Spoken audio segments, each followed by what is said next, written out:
अकृत्वा स्वयमाहारम कुर्वन् नाप्नोति दुर्गतिम।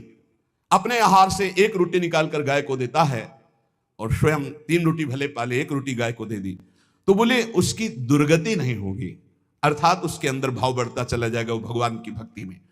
और तेनाग्नयो हुता सम्यक पितरश्चापितर पिता देवास्त्र पूजितास तेने यो ददाति गवान्हिकम।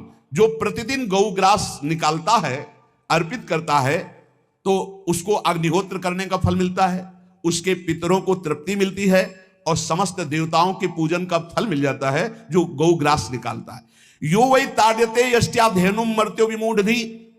जो मूर्ख मनुष्य, जैसे अब गाय दूध नहीं दे रही, मार डंडे डंडे मार रहे हैं, इंजेक्शन लगा रहे हैं, ऐसे वैसे कर रहे हैं, उसको ताड़ना दे रहे हैं, तो बोले जो मूढ़ बुद्धि मूर्ख मनुष्य, यो वै ताड्यते यष्ट्याधेनुम मर्त्यो विमूढ़धि, वो गाय को लाठी से मारता है, डंडे से मारता है, हाथों से मारता है, तो धर्मराजस्य नगरेशा याति कर वर्जिता।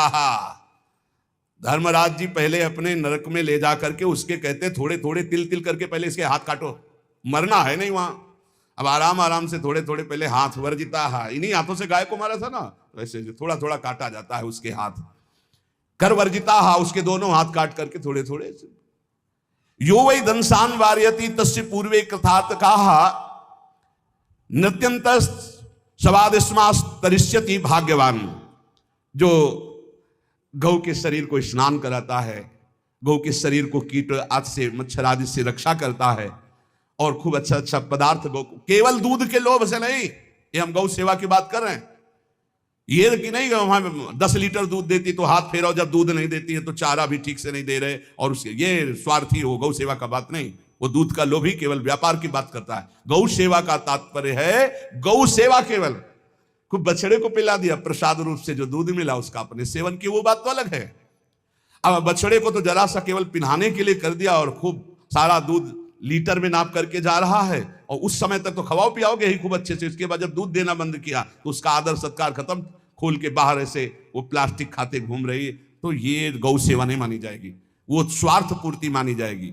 जो सदैव गौ सेवा करता है, उसके डांस मच्छर हटाता है, स्नान कराता है, पीठ में हाथ फेरता है, उसके पूर्वज जो पितर होते हैं वो नाच पड़ते हैं, उनका मंगल होना शुरू हो जाता है कि हमारे वंश में गौ सेवक पैदा हुआ, बड़ा भाग्यवान है, और वो गौ के द्वारा हमें तार देगा, ऐसा भाव। गौ सेवा हमारे सनातन धर्म में बहुत बड़ा स्थान गौ सेवा का है। पर एक बात ध्यान रखें, इन सब सेवा का फल है भगवान के चिंतन में निरंतर वृत्ति डूब जाए। हमारी एक एक वृत्ति, एक एक क्षण भगवान के चिंतन में डूब जाए, अगर नहीं तो हम आपको उत्तर दे रहे हैं। क्या महाराज नृग जैसा कोई गौ सेवक हुआ है दानी? भागवत में पढ़ लेना, करोड़ करोड़ गायों को, करोड़ों गौशालाएं थी, एक दो नहीं, इसलिए कह रहे हैं करोड़ों शब्द कि आप उसको कहीं ज्यादा ना समझें। पृथ्वी के कोई भूमि के कण गिन सकता है, बारिश की बूंदे गिन सकता है, लेकिन महाराज नृग की गौएं जितनी दान की गई वो गिनी नहीं जा सकती थी, ऐसा वर्णन आता है। अरबों अर्बुद गौओं की सब स्वर्ण से अभिषिक्त करके ब्राह्मणों को दान करना, इतने बड़े गौ सेवक, इतने बड़े दान करने वाले, एक चूक हो गई, ना दान लेने वाले तपस्वी ब्राह्मण की गाय किसी अन्य ब्राह्मण को दान कर दी, और वो ब्राह्मण ने जब गाय देखी बोली मेरी गाय चुरा ली, बोले महाराज नृग ने दी। महाराज नृग से कहा मेरी गाय है, तो उनका गौशाला में आ गई होगी, आपको 10,000 गौएं देते हैं, आप अपनी गाय। बोले मैं प्रतिग्रह नहीं लेता, जिसने दान लिया था उसने कहा गाय यही लेके जाऊंगा, तो उनका आप गाय छोड़ दीजिए, आपको 10,000 गाय देते। बोले नहीं लूंगा। बस अनजाने के अपराध ने गिरगिट बना दिया था, कुएं का गिरगिट। पर भगवान बड़े कृपालु हैं, गौ सेवक थे, इसलिए गोविंद द्वारिकाधीश जी ने उनका उद्धार किया।